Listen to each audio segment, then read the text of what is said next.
12 ज्योतिर्लिंग के नाम, स्थान और कथा। पुराणों के अनुसार पृथ्वी पर मुख्य रूप से 12 ज्योतिर्लिंग हैं, जो सबके सब भारत में ही अवस्थित हैं। जो प्रतिदिन प्रातःकाल उठकर इन 12 ज्योतिर्लिंग के नाम और कथा का पाठ अथवा श्रवण करता है, वह सब पापों से मुक्त होकर संपूर्ण सिद्धियों का फल प्राप्त कर लेता है। शिवलिंग दो प्रकार के होते हैं, एक स्वयंभू और दूसरा मानव निर्मित। स्वयंभू मतलब ऐसे शिवलिंग जो मानव निर्मित न हो और स्वयं प्रकट हुए हों, इन्हीं शिवलिंगों को ज्योतिर्लिंग कहा जाता है। इन सभी 12 ज्योतिर्लिंग को एक साथ 12 ज्योतिर्लिंग भी कहा जाता है। लोक कल्याण के लिए भगवान शिव स्वयं अपने स्वरूपभूत लिंग के रूप में धरती पर विभिन्न स्थानों पर स्थित हो गए। जिस किसी भी मनोरथ को पाने की इच्छा रखकर शिव भक्त शिव जी के 12 ज्योतिर्लिंग के नाम का पाठ करेंगे, वे इस लोक और परलोक में उस मनोरथ को अवश्य प्राप्त करेंगे। इन 12 ज्योतिर्लिंगों का नैवेद्य प्रसाद यत्न पूर्वक ग्रहण करना चाहिए। ऐसा करने वाले पुरुष या स्त्री के सारे पाप उसी क्षण जलकर भस्म हो जाते हैं। एक सोमनाथ ज्योतिर्लिंग। नाम श्री सोमनाथ ज्योतिर्लिंग मंदिर। स्थान सोमनाथ, गुजरात। यह ज्योतिर्लिंग गुजरात के सौराष्ट्र क्षेत्र में स्थित है। प्रजापति दक्ष ने अपनी अश्विनी आदि 27 कन्याओं का विवाह चंद्रमा के साथ किया था। चंद्रमा को पति रूप में पाकर दक्ष कन्याएं अत्यंत प्रसन्न हुई और चंद्रमा भी उन्हें पत्नी रूप में पाकर अत्यंत संतुष्ट हुए। सभी पत्नियों में चंद्रमा को रोहिणी विशेष प्रिय थी। इससे दूसरी स्त्रियों को बड़ा दुख हुआ। वे सब अपने पिता दक्ष की शरण में गईं और उनसे अपना दुख सुनाया। उनकी बात सुनकर दक्ष भी दुखी हो गए और चंद्रमा के पास जाकर बोले, कलानिधे, तुम निर्मल कुल में उत्पन्न हुए हो। तुम्हारी जितनी भी पत्नियां हैं, उन सबके प्रति तुम्हारे मन में अलग अलग भाव क्यों हैं? तुम किसी को अधिक और किसी को कम प्रेम क्यों करते हो? अब तक जो किया सो किया, अब आगे फिर कभी ऐसा भेदभावपूर्ण बर्ताव तुम्हें नहीं करना चाहिए। अपने दामाद चंद्रमा से ऐसी प्रार्थना करके प्रजापति दक्ष घर को चले गए। उन्हें पूरा विश्वास था कि अब आगे फिर ऐसा नहीं होगा, पर चंद्रमा ने प्रबल भावी से विवश होकर उनकी बात नहीं मानी। वे रोहिणी में इतने आसक्त हो गए थे कि दूसरी किसी पत्नी का कभी आदर नहीं करते थे। इस बात को सुनकर दक्ष बहुत दुखी हुए और चंद्रमा के पास जाकर बोले, चंद्रमा, सुनो, मैं पहले अनेक बार तुमसे प्रार्थना कर चुका हूँ, फिर भी तुमने मेरी बात नहीं मानी। इसलिए आज शाप देता हूँ कि तुम्हें क्षय का रोग हो जाए। दक्ष के इतना कहते ही क्षण भर में ही चंद्रमा क्षय रोग से ग्रस्त हो गए। उनके क्षीण होते ही चारों ओर हाहाकार मच गया। चंद्रमा ने इंद्र आदि सभी देवताओं और ऋषियों को अपने साथ हुए घटना की सूचना दी। तब इंद्र आदि सभी देवता और ऋषिगण ब्रह्मा जी की शरण में गए। उनकी बात सुनकर ब्रह्मा जी ने कहा, देवताओं, जो हो गया अब वह निश्चय ही पलट नहीं सकता। उसके निवारण के लिए मैं तुम्हें एक उत्तम उपाय बताता हूँ। ध्यानपूर्वक सुनो। चंद्रमा सभी देवताओं के साथ प्रभास नामक शुभ क्षेत्र में जाएं और वहां मृत्युंजय मंत्र का विधि पूर्वक अनुष्ठान करते हुए भगवान शिव की आराधना करें। अपने सामने शिवलिंग की स्थापना करके वहां चंद्रदेव नित्य तपस्या करें। इससे प्रसन्न होकर शिव उन्हें क्षयरहित कर देंगे। तब देवताओं तथा ऋषियों के कहने से ब्रह्मा जी की आज्ञा के अनुसार चंद्रमा ने वहां 6 महीने तक निरंतर तपस्या की, मृत्युंजय मंत्र से भगवान वृषभध्वज का पूजन किया। 10 करोड़ मंत्र का जप और मृत्युंजय का ध्यान करते हुए चंद्रमा वहां स्थिरचित्त होकर लगातार खड़े रहे। उन्हें तपस्या करते देख भक्त वत्सल भगवान शंकर प्रसन्न होकर उनके सामने प्रकट हो गए और चंद्रमा से बोले, चंद्रदेव, तुम्हारा कल्याण हो। तुम्हारे मन में जो भी अभीष्ट हो वह वर मांगो। मैं तुमसे प्रसन्न हूँ। तुम्हें सभी उत्तम वर प्रदान करूँगा। चंद्रमा बोले, देवेश्वर, यदि आप प्रसन्न हैं, तो मेरे लिए क्या असाध्य हो सकता है। तथापि प्रभु आप मेरे शरीर के इस क्षय रोग का निवारण कीजिए। मुझसे जाने अनजाने जो भी अपराध हुए हों उसे क्षमा कीजिए। शिवजी ने कहा, चंद्रदेव, एक पक्ष में प्रतिदिन तुम्हारी कला क्षीण हो और दूसरे पक्ष में फिर वह निरंतर बढ़ती रहे। इसके बाद चंद्रमा ने भक्तिभाव से भगवान शंकर की स्तुति की। देवताओं पर प्रसन्न हो उस क्षेत्र के महात्म्य को बढ़ाने तथा चंद्रमा के यश का विस्तार करने के लिए भगवान शंकर उन्हीं के नाम पर वहां सोमेश्वर कहलाए और सोमनाथ के नाम से संसार में विख्यात हुए। सोमनाथ का पूजन करने से उपासक के क्षय तथा कोढ़ आदि रोगों का नाश हो जाता है। उसी स्थान पर सभी देवताओं ने सोमकुंड या चंद्रकुंड की भी स्थापना की, जिसमें शिव और ब्रह्मा का सदा निवास माना जाता है। सोमकुंड इस भूतल पर पापनाशन तीर्थ के रूप में प्रसिद्ध है। जो मनुष्य उसमें स्नान करता है वह सब पापों से मुक्त हो जाता है। क्षय आदि जो असाध्य रोग होते हैं वे सब उस कुंड में 6 मास तक स्नान करने मात्र से नष्ट हो जाते हैं। मनुष्य जिस किसी भी फल के उद्देश्य से इस उत्तम तीर्थ का सेवन करता है उस फल को अवश्य पाता है, इसमें कोई संशय नहीं है। 2 मल्लिकार्जुन ज्योतिर्लिंग। नाम श्री भ्रमरांबा मल्लिकार्जुन मंदिर। स्थान श्रीशैलम, आंध्र प्रदेश। यह ज्योतिर्लिंग आंध्र प्रदेश में कृष्णा नदी के तट पर श्रीशैलम में स्थित है। इसे दक्षिण का कैलाश भी कहते हैं। एक बार विवाह को लेकर महाबली कार्तिकेय और अग्रपूज्य गणेश जी में विवाद हो गया। तब भगवान शिव और पार्वती माता ने पहले गणेश जी का विवाह करने का निर्णय लिया, जिससे शिवपुत्र कुमार कार्तिकेय माता पिता से रुष्ट होकर क्रौंच पर्वत पर चले गए और शिव पार्वती के अनुरोध करने पर भी वापस नहीं लौटे तथा वहां से भी 12 कोस दूर चले गए। तब शिव पार्वती ज्योतिर्मय स्वरूप धारण करके वही प्रतिष्ठित हो गए। वे दोनों पुत्र स्नेह के कारण विशेष तिथियों में अपने पुत्र कुमार को देखने के लिए उनके पास जाया करते हैं। अमावस्या के दिन भगवान शंकर स्वयं वहां जाते हैं और पूर्णिमा के दिन पार्वती जी वहां जाती हैं। उसी दिन से भगवान शिव का मल्लिकार्जुन नामक शिवलिंग संसार में प्रसिद्ध हुआ। मल्लिका का अर्थ पार्वती है और अर्जुन भगवान शिव का ही एक नाम है। इस ज्योतिर्लिंग का जो भी दर्शन पूजन करता है वह समस्त पापों से मुक्त हो जाता है और मनोवांछित फल पाता है। 3 महाकालेश्वर ज्योतिर्लिंग। नाम महाकालेश्वर ज्योतिर्लिंग मंदिर। स्थान उज्जैन, मध्य प्रदेश। यह ज्योतिर्लिंग मध्य प्रदेश के उज्जैन शहर में स्थित है। कहते हैं कि महाकाल की पूजा करने वाला व्यक्ति अकाल मृत्यु के भय से मुक्त हो जाता है। यहाँ की भस्म आरती प्रसिद्ध है।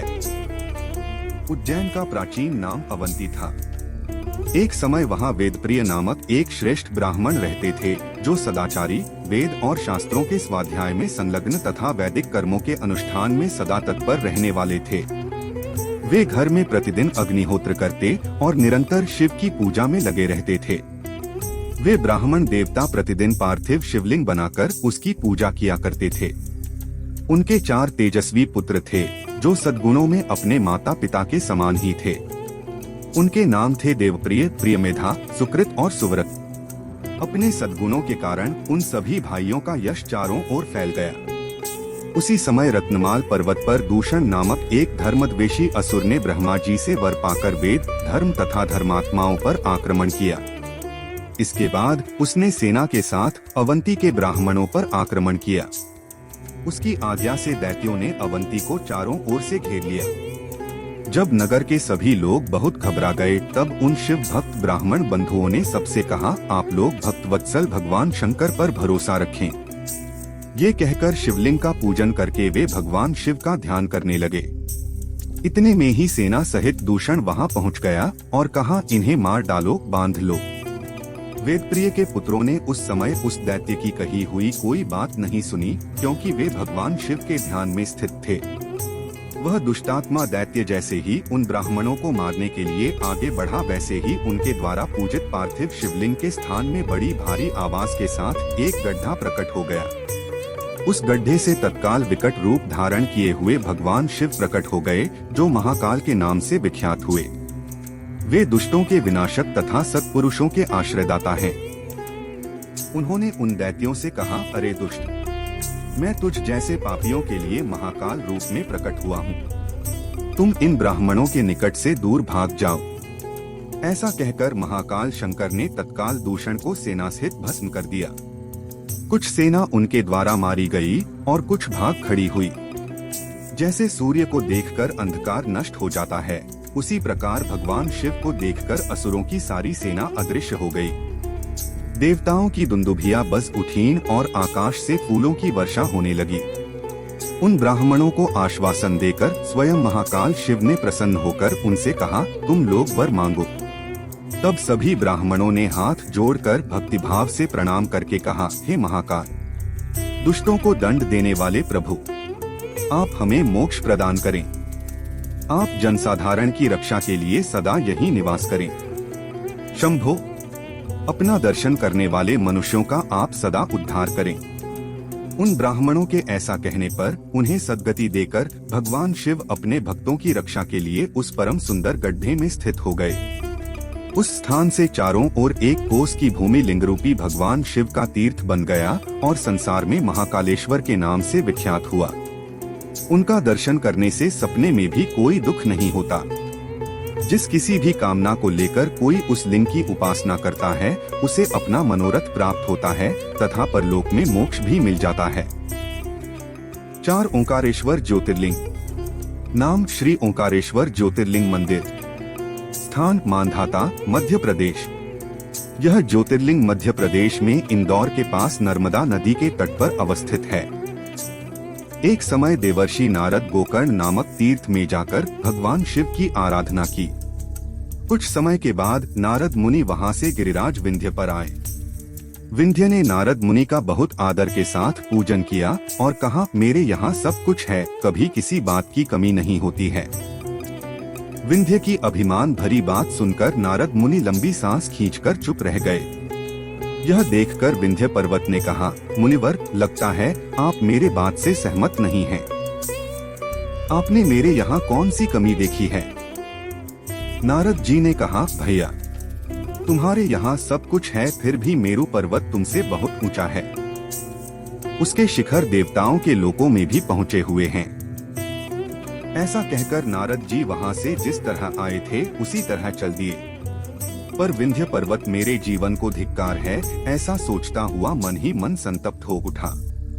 अब मैं विश्वनाथ भगवान शंभु की तपस्या करूंगा, ऐसा निश्चय करके वह भगवान शंकर की शरण में गया। अभी वर्तमान में जहाँ ओंकारेश्वर स्थित है, वहाँ जाकर उसने भगवान शिव की पार्थिव मूर्ति बनाई और 6 मास तक निरंतर शिव के ध्यान में तत्पर हो कठिन तपस्या की। विंध्याचल की ऐसी तपस्या देखकर पार्वती जी प्रसन्न हो गए। उन्होंने विंध्याचल को अपना वह स्वरूप दिखाया जो योगियों के लिए भी दुर्लभ है। वे प्रसन्न होकर विंध्याचल से बोले, विंध्य, तुम मनोवांछित वर मांगो। मैं भक्तों को अभीष्ट वर देने वाला हूँ और तुम्हारी तपस्या से प्रसन्न हूँ। विंध्य बोले, देवेश्वर शंभो, आप सदा ही भक्त वत्सल हैं। यदि आप मुझ पर प्रसन्न हैं, तो मुझे वह बुद्धि प्रदान कीजिए जो अपने कार्य को सिद्ध करने वाली हो। भगवान शंकर ने विंध्य को वह उत्तम वर दिया और कहा, पर्वतराज विंध्य, तुम जैसा चाहो वैसा करो। उसी समय देवता और ऋषिगण वहां आए और शंकर जी की पूजा करके बोले, प्रभु, आप यहाँ स्थिर रूप से निवास करें। देवताओं की यह बात सुनकर परमेश्वर शिव प्रसन्न हो गए और सबको सुख देने के लिए इसे सहर्ष स्वीकार किया। वहाँ जो एक ही ओंकार लिंग था, वह 2 स्वरूपों में विभक्त हो गया। पहला ओंकारेश्वर और दूसरा अमलेश्वर के नाम से संसार में प्रसिद्ध हुआ। ये दोनों शिवलिंग भक्तों को अभीष्ट फल प्रदान करने वाले हैं।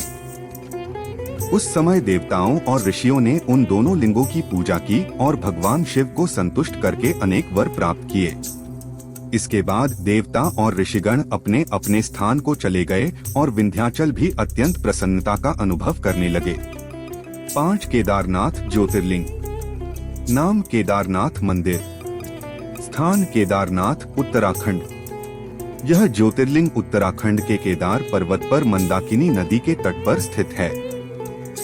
द्वापर युग में पांडवों ने यहाँ तपस्या की थी। एक समय भगवान विष्णु के अवतार नर और नारायण ने बद्रिकाश्रम नामक तीर्थ में भगवान शिव की तपस्या की। उन दोनों ने पार्थिव शिवलिंग बनाकर उसमें स्थित होकर पूजा ग्रहण करने के लिए भगवान शंभु से प्रार्थना की। शिवजी भक्तों के अधीन होने के कारण प्रतिदिन उनके बनाए हुए पार्थिव लिंग में पूजित होने के लिए आया करते थे। जब उनके पार्थिव पूजन करते हुए बहुत दिन बीत गए, तब एक दिन परमेश्वर शिव ने प्रसन्न होकर कहा, मैं तुम्हारी आराधना से बहुत संतुष्ट हूँ, तुम दोनों मुझसे वर मांगो। उस समय उनके ऐसा कहने पर नर और नारायण ने लोकहित की कामना से कहा, देवेश्वर, यदि आप प्रसन्न हैं और हमें वर देना चाहते हैं तो अपने स्वरूप से पूजा ग्रहण करने के लिए यहीं स्थित हो जाइए। उन दोनों के इस प्रकार अनुरोध करने पर कल्याणकारी महेश्वर हिमालय के उस केदार तीर्थ में स्वयं ज्योतिर्लिंग के रूप में स्थित हो गए। संपूर्ण दुहक और भय का नाश करने वाले शंभु लोगों का उपकार करने और भक्तों को दर्शन देने के लिए स्वयं केदारेश्वर के नाम से प्रसिद्ध होकर वहां रहते हैं। वे दर्शन और पूजन करने वाले भक्तों को सदा अभीष्ट वस्तु प्रदान करते हैं। नर और नारायण के तथा केदारेश्वर शिव के रूप का दर्शन करके मनुष्य मोक्ष का भागी बनता है। केदार तीर्थ में पहुंचकर वहां प्रेम पूर्वक केदारेश्वर की पूजा करके वहां का जल पी लेने के बाद मनुष्य का पुनर्जन्म नहीं होता। 6 भीमशंकर ज्योतिर्लिंग। नाम श्री भीमशंकर ज्योतिर्लिंग मंदिर। स्थान भीमाशंकर, महाराष्ट्र। यह ज्योतिर्लिंग महाराष्ट्र में पुणे के पास स्थित है। प्राचीन काल में भीम नाम का एक महापराक्रमी राक्षस हुआ। वह सदा धर्म का नाश करता और सभी प्राणियों को दुहक देता था। वह महाबली राक्षस कुंभकर्ण के वीर्य और कर्कटी के गर्भ से उत्पन्न हुआ था। एक दिन भीम ने अपनी माता से पूछा, माँ, मेरे पिता कहाँ हैं? तुम अकेली क्यों रहती हो? मैं यह सब जानना चाहता हूँ। कर्कटी बोली, बेटा, रावण के छोटे भाई कुंभकर्ण तेरे पिता थे। भाई सहित उस महाबली वीर को श्री राम ने मार डाला। मेरे पिता का नाम कर्कट और माता का नाम पुष्कसी था। विराध मेरे पति थे, जिन्हें राम ने पहले ही मार डाला था। अपने प्रिय स्वामी के मारे जाने पर मैं अपने माता पिता के साथ रहती थी। एक दिन मेरे माता पिता अगस्त्य मुनि के शिष्य सुतीक्ष्ण को अपना आहार बनाने के लिए गए। उन्होंने कुपित होकर मेरे माता पिता को भस्म कर दिया। तब से मैं अकेली होकर बड़े दुहक के साथ इस पर्वत पर रहने लगी। एक दिन महान बल पराक्रम से संपन्न कुंभकर्ण, जो रावण के छोटे भाई थे, यहाँ आए। उन्होंने बलात् मेरे साथ समागम किया, फिर मुझे छोड़कर लंका चले गए। इसके बाद तुम्हारा जन्म हुआ। तुम भी अपने पिता के समान महान बलवान और पराक्रमी हो। अब मैं तुम्हारे सहारे ही यहाँ अपना समय व्यतीत करती हूँ। अपनी माता की बात सुनकर भयानक पराक्रमी भीम क्रोधित होकर विचार करने लगा कि विष्णु ने मेरे पिता को मार डाला। मेरे नाना नानी भी उनके भक्त के हाथों मारे गए। उन्होंने विराट को भी मार डाला। इस प्रकार मुझे बहुत दुहक दिया है। अगर मैं अपने पिता का पुत्र हूँ तो श्रीहरि को अवश्य पीड़ा दूंगा। ऐसा निश्चय करके उसने ब्रह्मा जी को प्रसन्न करने के लिए 1000 वर्षों तक कठोर तप किया। उसकी तपस्या से प्रसन्न होकर ब्रह्मा जी उसके सामने प्रकट हुए और बोले, भीम, मैं तुम पर प्रसन्न हूँ, तुम्हारी जो भी इच्छा हो मांग लो। भीम बोला, हे कमलासन, यदि आप प्रसन्न हैं तो मुझे ऐसा बल दीजिए जिसकी कहीं कोई तुलना न हो। ब्रह्मा जी ने भीम को मनोवांछित वर प्रदान किया और अंतर्ध्यान हो गए। ब्रह्मा जी से अभीष्ट वर पाकर भीम अपने घर पहुंचा और अपनी माता को प्रणाम करके बोला, माँ, अब तुम मेरा बल देखो। मैं इंद्र आदि देवताओं तथा उनकी सहायता करने वाले श्रीहरि का संहार कर डालूंगा। ऐसा कहकर परम पराक्रमी भीम ने पहले इंद्र सहित समस्त देवताओं को पराजित किया और देवताओं की सहायता को पहुँचे श्रीहरि को भी परास्त किया। इसके बाद उसने पृथ्वी को जीतना आरंभ किया। सबसे पहले वह कामरूप देश के राजा सुदक्षिण को जीतने के लिए गया। सुदक्षिण भगवान शिव के परम भक्त थे और उनके ही आश्रित होकर राज्य करते थे। सुदक्षिण के साथ भीम का भयंकर युद्ध हुआ। इस युद्ध में सुदक्षिण पराजित हुए और भीम ने उनका राज्य अपने अधिकार में ले लिया। इसके बाद भीम ने उस शिवभक्त राजा सुदक्षिण को कारागार में डाल दिया। सुदक्षिण कारागार में ही एक पार्थिव शिवलिंग बनाकर भगवान शिव के ध्यान पूजन और पंचाक्षर मंत्र के जप में अपना समय व्यतीत करने लगे। इधर दुष्ट भीम अपनी विशाल सेना के साथ समस्त पृथ्वी को अपने वश में कर लिया। वह वेदों और शास्त्रों में वर्णित धर्म का लोप करने लगा। तब समस्त देवता और ऋषिगण भगवान शिव के शरण में पहुँचे और प्रणाम करके उनकी स्तुति की। उनकी स्तुति से अत्यंत प्रसन्न होकर भगवान शिव बोले, देवगण तथा महर्षियों, मैं प्रसन्न हूँ, वर मांगो, तुम्हारा कौन सा कार्य सिद्ध करूं? देवता बोले, देवेश्वर, आप अंतर्यामी हैं, आपसे कुछ भी अज्ञात नहीं है। प्रभो, कुंभकर्ण से उत्पन्न करकटी का बलवान पुत्र राक्षस भीम ब्रह्मा जी से वर पाकर समस्त संसार को पीड़ा दे रहा है। अतः आप इस दुखदायी राक्षस का नाश करके हम पर कृपा कीजिए। शंभु ने कहा, देवताओं, कामरूप देश के राजा सुदक्षिण मेरे श्रेष्ठ भक्त हैं। उनसे मेरा एक संदेश कह दो। उनसे कहना कि ब्रह्मा जी के वर से शक्तिशाली होकर भीम ने जो उनका तिरस्कार किया है, मैं शीघ्र ही उस दुष्ट राक्षस को उसका उचित दंड दूंगा। इसके बाद सभी देवता और ऋषिगण प्रसन्न होकर राजा सुदक्षिण के पास जाकर उनको भगवान शिव का संदेश सुनाया और अपने अपने स्थान को चले गए। भीम के गुप्तचरों ने इस बात की सूचना उसे दी और कहा कि राजा सुदक्षिण आपके नाश के लिए कोई षड्यंत्र कर रहे हैं। यह समाचार सुनते ही भीम कुपित होकर राजा सुदक्षिण को मारने के उद्देश्य से हाथ में नंगी तलवार लेकर कारागार में पहुंचा। वहां पहुंचकर उसने राजा को बहुत सारे दुर्वचन कहे और भगवान शंकर के पार्थिव लिंग पर तलवार चलाई। वह तलवार उस पार्थिव लिंग का स्पर्श करे इसके पहले ही वहां साक्षात भगवान शंकर प्रकट हो गए और बोले, देखो, मैं अपने भक्त की रक्षा के लिए यहाँ प्रकट हुआ हूँ। मेरा व्रत है कि मैं सदा अपने भक्त की रक्षा करूं। ऐसा कहकर भगवान शंकर ने अपने त्रिशूल से उस तलवार के 2 टुकड़े कर दिए और हुंकार मात्र से ही तत्काल भीम सहित समस्त राक्षसों को भस्म कर डाला। भगवान शंकर की कृपा से इंद्र आदि समस्त देवताओं और ऋषियों को शांति मिली तथा सारे संसार की पीड़ा और दुख का अंत हुआ। उस समय देवताओं और ऋषियों ने भगवान शंकर की स्तुति की और कहा, प्रभु, आप यहाँ लोगों को सुख देने के लिए सदा निवास करें। आपका दर्शन करने से यहाँ सबका कल्याण होगा। आप भीमशंकर के नाम से विख्यात होंगे और सबके मनोरथों को सिद्ध करेंगे। आपका यह ज्योतिर्लिंग सदा पूजनीय और समस्त विपत्तियों का निवारण करने वाला होगा। उनके इस प्रकार प्रार्थना करने पर लोकहितकारी एवं भक्त वत्सल भगवान शिव प्रसन्नता पूर्वक वहीं स्थित हो गए। 7 विश्वेश्वर ज्योतिर्लिंग विश्वनाथ। नाम श्री काशी विश्वनाथ मंदिर। स्थान वाराणसी, उत्तर प्रदेश। यह ज्योतिर्लिंग उत्तर प्रदेश के वाराणसी में स्थित है। अपने अद्वैत भाव में ही रमने वाले उन निर्गुण परब्रह्म परमात्मा में कभी 1 से 2 हो जाने की इच्छा हुई। फिर वे ही परमात्मा सगुण रूप में प्रकट हो शिव कहलाए। वे शिव ही पुरुष और स्त्री 2 रूपों में प्रकट हो गए। उनमें जो पुरुष थे उनका नाम शिव हुआ और जो स्त्री थी उन्हें शक्ति कहते हैं। उन शिव और शक्ति ने स्वयं अदृश्य रहकर पुरुष और प्रकृति की रचना की। अपने माता पिता को सामने न देखकर पुरुष और प्रकृति संशय में पड़ गए। उस समय निर्गुण परमात्मा से आकाशवाणी हुई, तुम दोनों को तपस्या करनी चाहिए, फिर तुमसे सृष्टि का विस्तार होगा।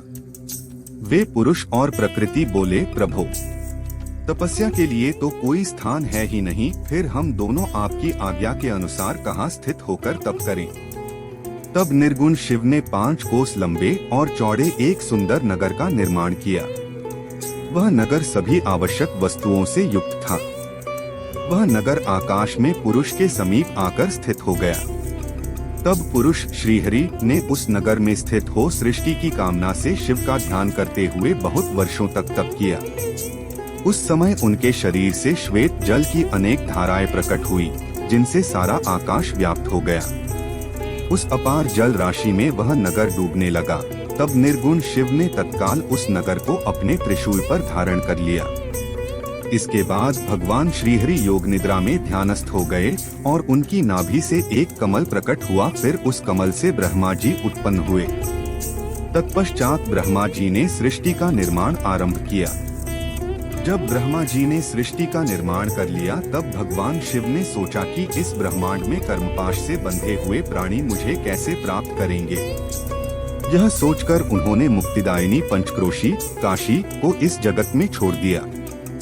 यह काशी नगरी कर्म बंधन का नाश करने वाली तथा मोक्षदायिनी है। यहाँ स्वयं परमात्मा ने अविमुक्त लिंग की स्थापना की है।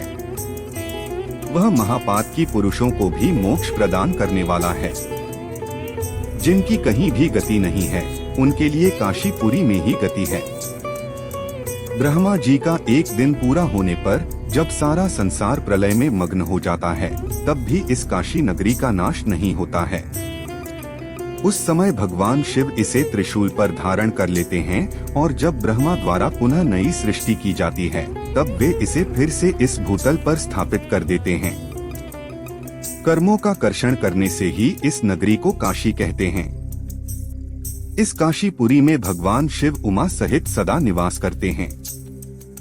यह शंकर जी की प्रिय नगरी काशी सदा भोग और मोक्ष प्रदान करने वाली है। 8 त्र्यंबकेश्वर ज्योतिर्लिंग। नाम श्री त्र्यंबकेश्वर ज्योतिर्लिंग मंदिर। स्थान त्र्यंबक महाराष्ट्र। यह ज्योतिर्लिंग महाराष्ट्र में नासिक के पास स्थित है। पूर्व काल में गौतम नाम के एक विख्यात ऋषि हुए। उनकी पत्नी का नाम अहिल्या था। दक्षिण दिशा में ब्रह्मगिरी नामक एक पर्वत है, वहीं रहकर उन्होंने दीर्घकाल तक तपस्या की थी। एक समय वहां भयंकर अकाल पड़ा। पूरी धरती पर कहीं एक गीला पत्ता भी नहीं दिखाई पड़ता था, तो फिर जीवन का आधार जल कहाँ मिलता। उस समय वहां रहने वाले मनुष्य और वन्य जीव उस क्षेत्र को त्याग कर दूसरी जगह चले गए। तब गौतम ऋषि ने 6 महीने तक तप करके वरुण देवता को प्रसन्न किया। गौतम ऋषि ने वरुण देव से वृष्टि की प्रार्थना की। इस पर वरुण देवता ने कहा, देवताओं के विधान के विरुद्ध वृष्टि न करके मैं तुम्हारी इच्छा के अनुसार तुम्हें सदा अक्षय रहने वाला जल देता हूँ। तुम एक गड्ढा तैयार करो।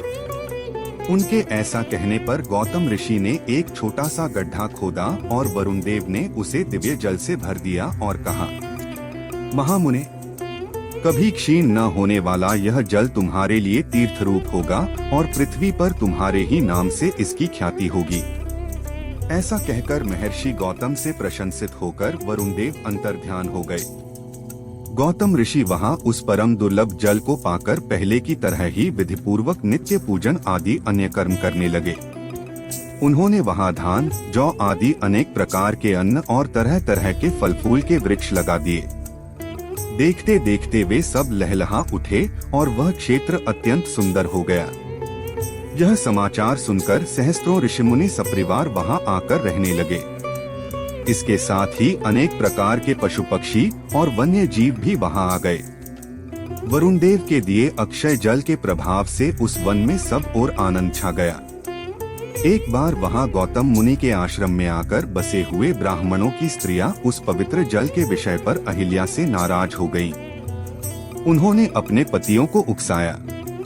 इसके बाद उन ब्राह्मणों ने गौतम मुनि का अनिष्ट करने के लिए गणेश जी की आराधना की। भक्त पराधीन गणेश जी ने प्रकट होकर उनसे वर मांगने को कहा। तब उन ब्राह्मणों ने गणेश जी से कहा, भगवान, यदि आप हमें वर देना चाहते हैं तो ऐसा कोई उपाय कीजिए जिससे गौतम मुनि को यह क्षेत्र छोड़कर जाना पड़े। गणेश जी ने कहा, ऋषियों, तुम सब लोग ध्यान से मेरी बात सुनो। इस समय तुम उचित कार्य नहीं कर रहे हो। बिना किसी अपराध के उन पर क्रोध करने से तुम्हारी ही हानि होगी। जिन्होंने पहले उपकार किया हो उन्हें यदि दुहक दिया जाए तो वह अपने लिए हितकारक नहीं होता। पहले अकाल के कारण जब तुम लोगों को दुहक भोगना पड़ा था तब महर्षि गौतम ने जल की व्यवस्था करके तुम्हें सुख दिया, परंतु इस समय तुम सब लोग उन्हें दुहक देना चाहते हो। यह किसी भी प्रकार से उचित नहीं है, इसलिए तुम लोग कोई दूसरा वर मांगो। यद्यपि गणेश भगवान ने ब्राह्मणों को हितकर उपदेश दिया पर उन्होंने गणेश जी की बात नहीं मानी। तब भक्तों के अधीन होने के कारण गणेश जी ने उन ब्राह्मणों से कहा, तुम लोगों ने जिस कार्य के लिए प्रार्थना की है उसे मैं अवश्य करूंगा। आगे जो होनहार होगा वह होकर रहेगा। ऐसा कहकर वे अंतर्ध्यान हो गए। कुछ दिनों के बाद गणेश जी एक दुर्बल गाय का रूप धारण करके गौतम ऋषि के धान और जौ के खेतों के पास पहुँचे। वह गौ अपनी दुर्बलता के कारण कांपती हुई उन खेतों में जाकर चरने लगी। उसी समय दैववश गौतम जी वहां आ गए। अपने दयालु स्वभाव के कारण वे मुट्ठी भर तिनके लेकर उन्हीं से उस गाय को हाँकने लगे। उन तिनकों का स्पर्श होते ही वह गौ पृथ्वी पर गिर पड़ी और उसी क्षण मर गई। वे द्वेषी ब्राह्मण और उनकी दुष्ट स्त्रियां वहीं छिपकर सब कुछ देख रहे थे। उस गाय के मरते ही वे सब वहां पहुंच गए और कहने लगे, हे भगवान, गौतम ऋषि ने यह क्या कर डाला। एक ब्राह्मण होकर इन्होंने गौ हत्या का पाप किया। गौतम मुनि आश्चर्यचकित होकर अहिल्या को बुलाकर कहने लगे, देवी, यह क्या हुआ, कैसे हुआ, कुछ पता नहीं। लगता है परमेश्वर मुझ पर कुपित हो गए हैं। अब मैं क्या करूं, कहां जाऊं? मुझे गौ हत्या का पाप लग गया। इधर वे ब्राह्मण और उनकी पत्नियां विभिन्न प्रकार के दुर्वचनों के द्वारा गौतम और अहिल्या को पीड़ित करने लगे। ब्राह्मण बोले, अब तुम्हें अपना मुंह नहीं दिखाना चाहिए, यहाँ से जाओ। जब तक तुम इस स्थान में रहोगे तब तक अग्निदेव और पितर हमारे पूजा तर्पण को स्वीकार नहीं करेंगे। इसलिए तुम जल्दी से जल्दी परिवार सहित यहाँ से किसी अन्य स्थान पर चले जाओ। यह सुनकर गौतम ऋषि तत्काल सपरिवार उस स्थान से निकल गए और उन सब की आज्ञा से एक कोस दूर जाकर अपने लिए आश्रम बनाया। उन ब्राह्मणों ने वहां जाकर गौतम ऋषि से कहा, जब तक तुम गौ हत्या का प्रायश्चित नहीं कर लेते तब तक तुम्हें यज्ञ आदि किसी भी वैदिक अनुष्ठान का अधिकार नहीं रह गया है। यह सुनकर गौतम मुनि ने उनसे प्रायश्चित का मार्ग पूछा। तब उन ब्राह्मणों ने कहा, गौतम, तुम 1 करोड़ पार्थिव लिंग बनाकर महादेव की आराधना करो। फिर गंगा में स्नान करके ब्रह्मगिरि पर्वत की 11 बार परिक्रमा करने से तुम्हारा उद्धार होगा। गौतम मुनि ने उन ब्राह्मणों की बात मान ली और पार्थिव लिंगों का निर्माण करके शिव आराधना करने लगे। इस प्रकार बहुत समय बीत जाने पर गौतम ऋषि के आराधना से संतुष्ट होकर भगवान शिव वहां माता पार्वती और अपने पार्षद गणों के साथ प्रकट हो गए और गौतम मुनि से कहा, महामुने, मैं तुम्हारी उत्तम भक्ति से बहुत प्रसन्न हूँ। तुम कोई वर मांगो।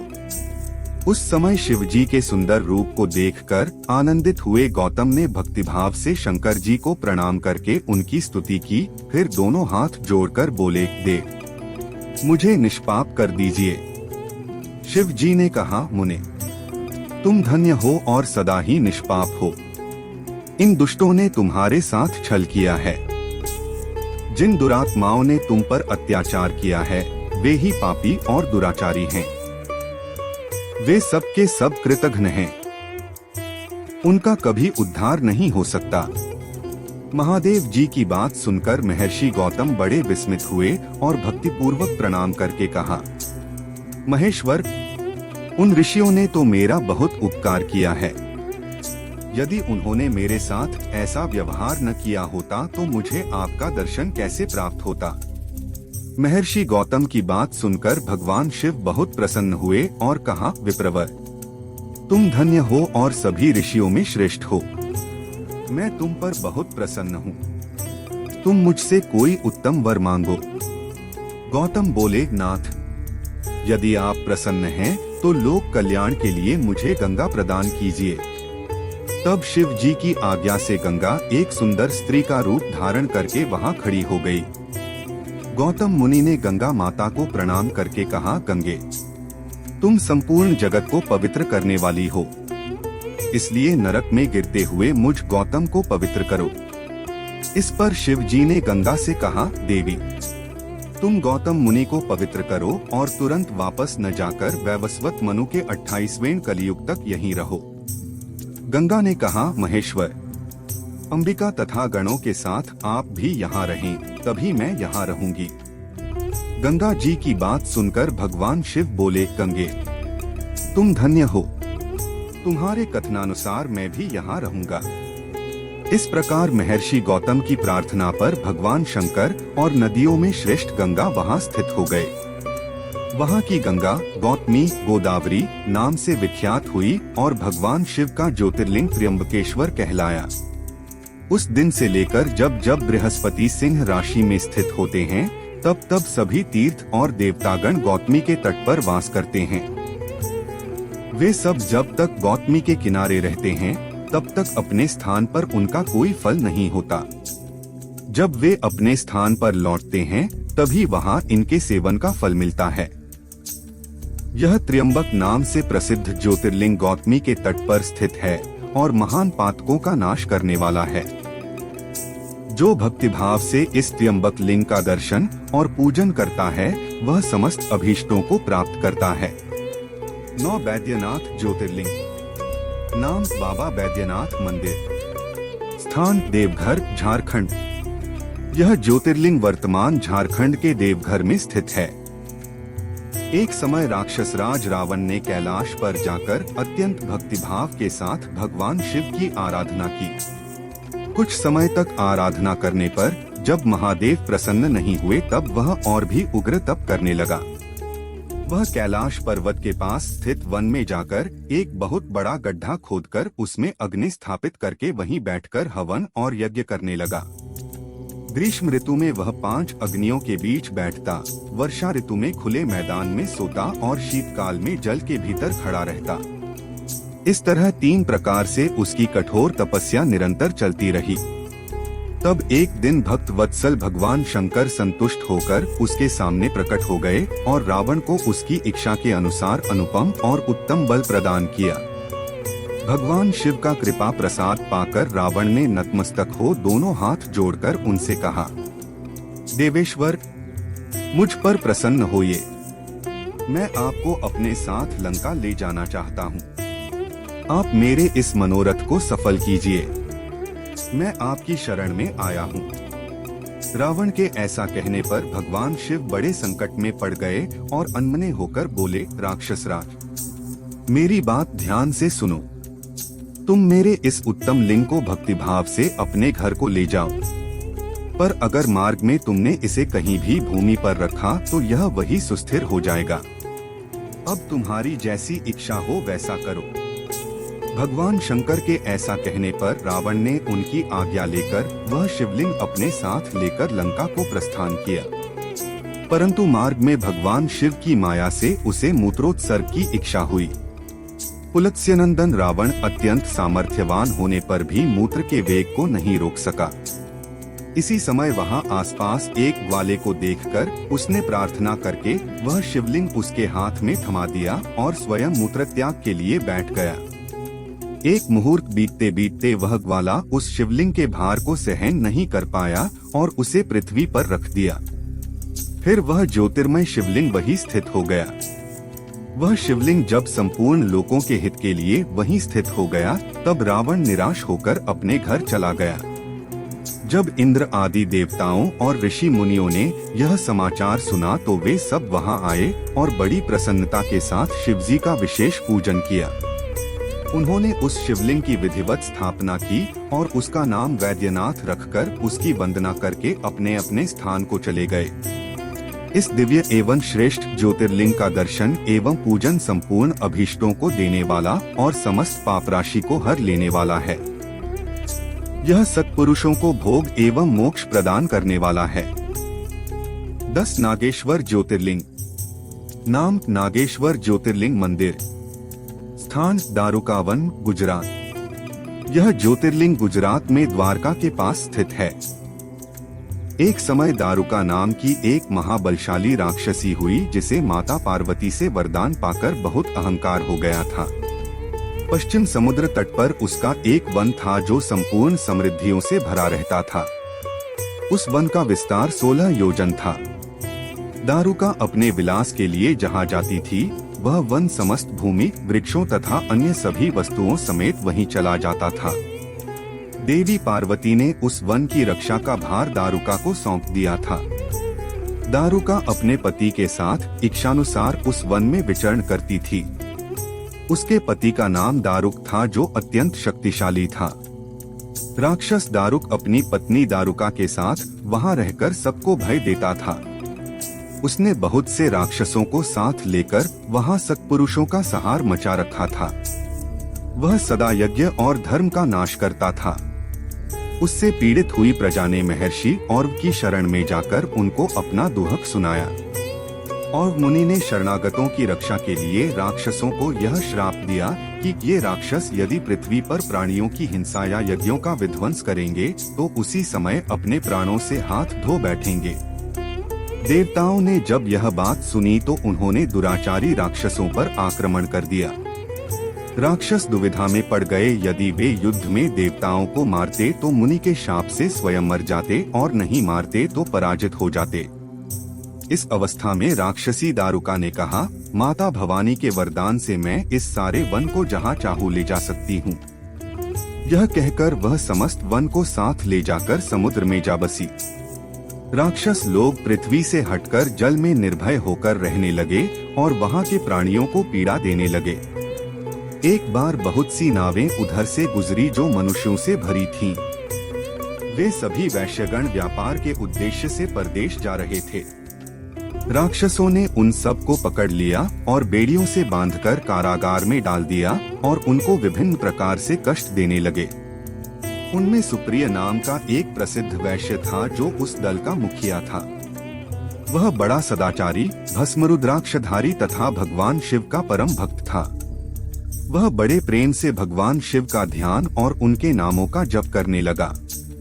सुप्रिय ने कहा, देवेश्वर शंकर, मेरी रक्षा कीजिए। कल्याणकारी त्रिलोकीनाथ, दुष्टहंता भक्त वत्सल शिव, हमें इन दुष्टों से बचाइए। देव, आप ही मेरे सर्वस्व हैं। प्रभो, मैं आपका हूँ, आपके अधीन हूँ और आप ही मेरे जीवन एवं प्राण हैं। सुप्रिय के इस प्रकार प्रार्थना करने पर भगवान शंकर एक विवर से प्रकट हो गए। तब सुप्रिय ने उत्तम प्रकार से भगवान शिव की स्तुति एवं पूजन किया। उसके पूजन से प्रसन्न होकर भगवान शिव ने पाशुपतास्त्र लेकर सभी राक्षसों का तत्काल संहार कर दिया और अपने भक्त सुप्रिय की रक्षा की। इसके बाद भगवान शिव ने उस वन को यह वर दिया कि आज से इस वन में श्रेष्ठ मुनि निवास करें और तमोगुनी राक्षस इसमें कभी न रहें। शिव धर्म के उपदेशक और प्रवर्तक लोग इसमें सदा निवास करें। इसी समय राक्षसी दारुका ने दीन भाव से देवी पार्वती की स्तुति की। उसकी प्रार्थना से पार्वती माता प्रसन्न हो गईं और दारुका से बोली, बता तेरा क्या कार्य करूं? दारुका ने कहा, माता मेरे वंश की रक्षा कीजिए। पार्वती माता बोली, मैं सच कहती हूँ, तेरे कुल की रक्षा करूँगी। ऐसा कहकर माता पार्वती ने भगवान शिव से कहा, नाथ मैं आपकी ही हूँ और आपके ही आश्रय में रहती हूँ, आप मेरी बात को भी सत्य कीजिए। यह राक्षसी दारुका मेरी भक्त है और राक्षसियों में बलिष्ठ है। आथ यही राक्षसों के राज्य का शासन करे। ये राक्षस पत्नियां जिन पुत्रों को पैदा करेंगी वे सब मिलकर इस वन में निवास करें, ऐसी मेरी इच्छा है। शिव बोले, प्रिय, यदि तुम्हारी ऐसी इच्छा है तो ऐसा ही हो। मैं भक्तों का पालन करने के लिए प्रसन्नता पूर्वक इस वन में निवास करूंगा। इस प्रकार बड़ी बड़ी लीलाएं करने वाले वे भगवान शिव और माता पार्वती वहां स्थित हो गए। ज्योतिर्लिंग स्वरूप महादेव वहां नागेश्वर के नाम से विख्यात हुए। वे तीनों लोकों की संपूर्ण कामनाओं को सदा पूर्ण करने वाले और महापातकों का नाश करने वाले हैं। 11 रामेश्वर ज्योतिर्लिंग। नाम रामनाथस्वामी मंदिर, स्थान रामेश्वरम, तमिलनाडु। यह ज्योतिर्लिंग तमिलनाडु के रामेश्वरम में स्थित है। यहाँ लंका पर विजय पाने के लिए स्वयं भगवान राम ने पूजा किया था। भगवान विष्णु के रामावतार में जब रावण सीता जी का हरण करके लंका ले गया, तब सुग्रीव के साथ 18 पद्म वानर सेना लेकर श्री राम समुद्र तट पर आए। वहाँ वे विचार करने लगे कि हम किस प्रकार इस समुद्र को पार करेंगे और किस प्रकार रावण को जीतेंगे। इतने में ही श्री राम को प्यास लगी। उन्होंने जल मांगा और वानर मीठा जल ले आए। प्रभु श्री राम ने प्रसन्न होकर वह जल ले लिया। तभी उन्हें स्मरण हुआ कि मैंने अपने स्वामी भगवान शंकर का दर्शन तो किया ही नहीं, फिर यह जल मैं कैसे ग्रहण कर सकता हूँ। इस प्रकार विचार कर उन्होंने उस जल को नहीं पिया। इसके बाद उन्होंने भगवान शिव का पार्थिव पूजन किया। आवाहन आदि 16 उपचारों का पालन करके उन्होंने विधिपूर्वक बड़े प्रेम से शंकर जी की पूजा अर्चना की। इसके बाद दिव्य स्तोत्रों के द्वारा यत्नपूर्वक भगवान शंकर को संतुष्ट करके श्री राम ने उनसे प्रार्थना की। श्री राम बोले, उत्तम व्रत का पालन करने वाले मेरे स्वामी महेश्वर, आप मेरी सहायता कीजिए। आपके सहयोग के बिना मेरे कार्य की सिद्धि अत्यंत कठिन है। रावण भी आपका ही भक्त है। वह सबके लिए सर्वथा दुर्जय और महावीर है, पर आपके दिए हुए वरदान के कारण सदा अहंकार से भरा रहता है और संसार को कष्ट देता है। इस प्रकार विचार कर आपको मुझ पर कृपा करनी चाहिए। श्री राम के पूजन से प्रसन्न होकर भगवान शंकर माता पार्वती तथा पार्षद गणों के साथ निर्मल रूप धारण करके वहां प्रकट हो गए। श्री राम की भक्ति से संतुष्ट होकर महेश्वर ने उनसे कहा, श्री राम, तुम्हारा कल्याण हो, वर मांगो।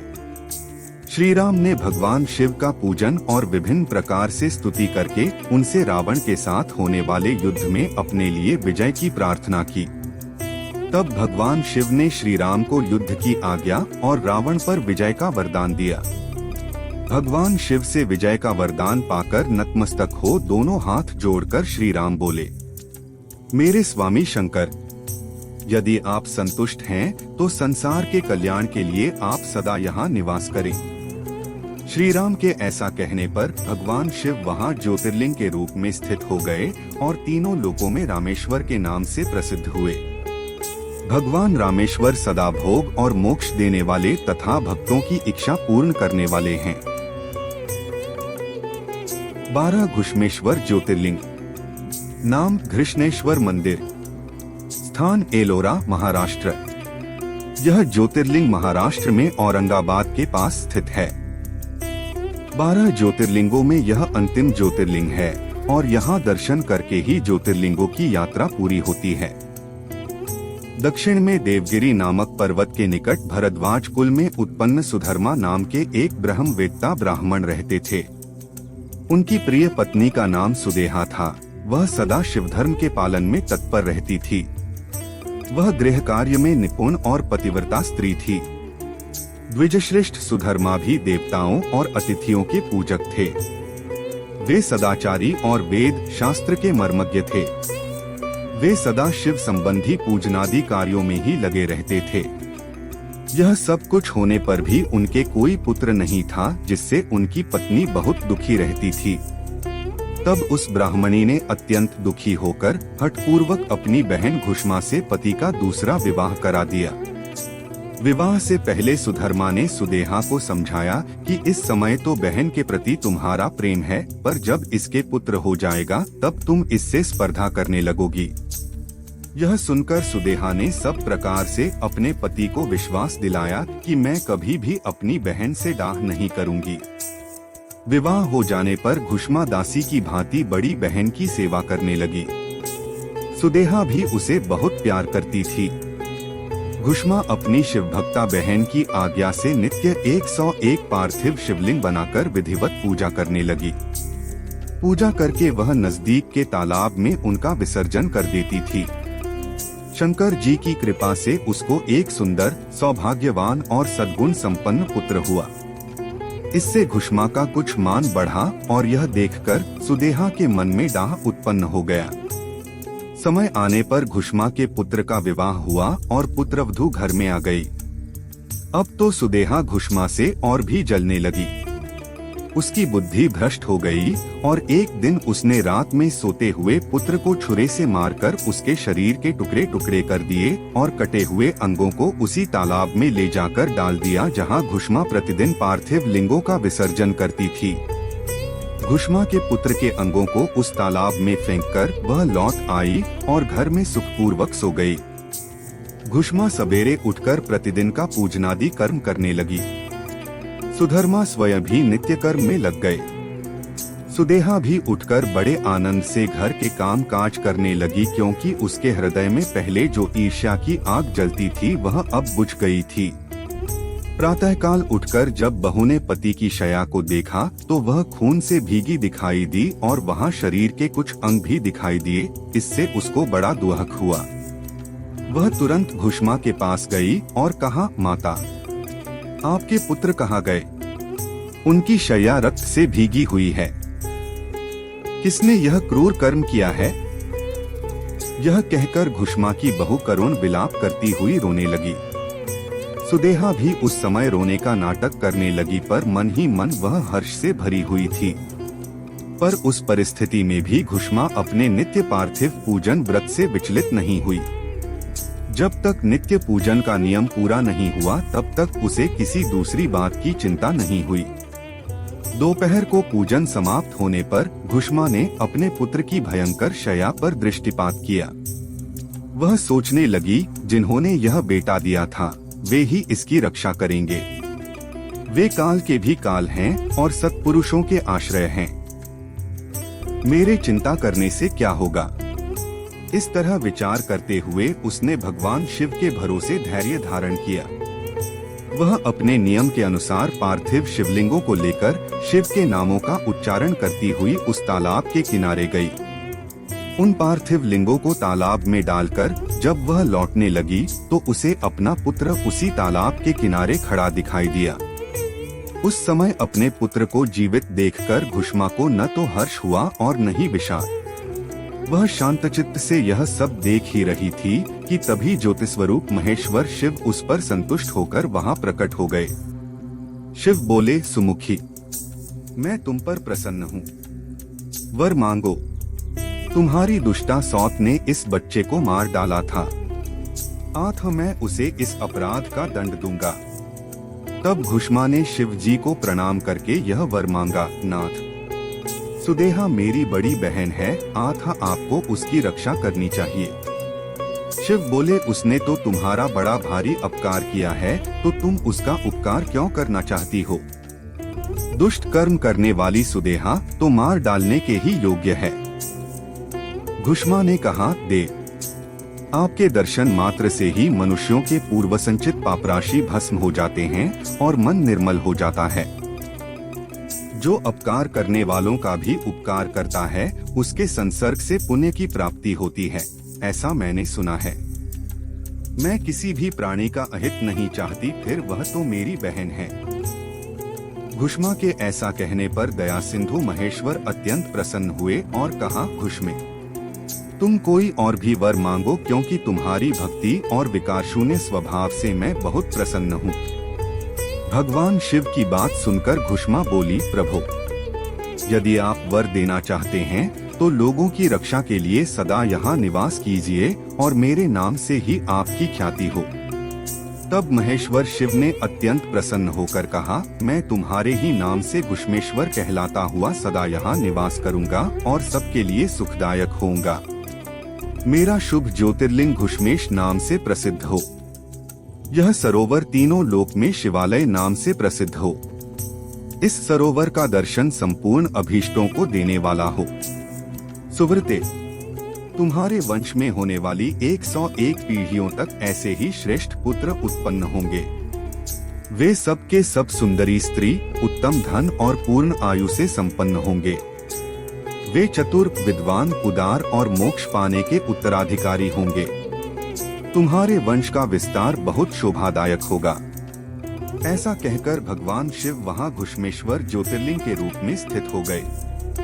इस ज्योतिर्लिंग का दर्शन और पूजन सुख समृद्धि की वृद्धि करने वाला है। ये सभी ज्योतिर्लिंग संपूर्ण कामनाओं के पूरक तथा भोग और मोक्ष देने वाले हैं। जो मनुष्य इन 12 ज्योतिर्लिंग के नाम और कथा को सुनता या पढ़ता है, वह सब पापों से मुक्त हो जाता है तथा भोग और मोक्ष पाता है। हमारे चैनल के साथ जुड़कर जीवन को ज्योतिर्मय बनाने, जीवन शैली को बेहतर करने और हिंदू और सनातन धर्म के बारे में समाज में जागरूकता फैलाने के लिए हमारे वीडियो को लाइक करें, ज़्यादा से ज़्यादा लोगों तक शेयर करें और हमारे चैनल को सब्सक्राइब करें।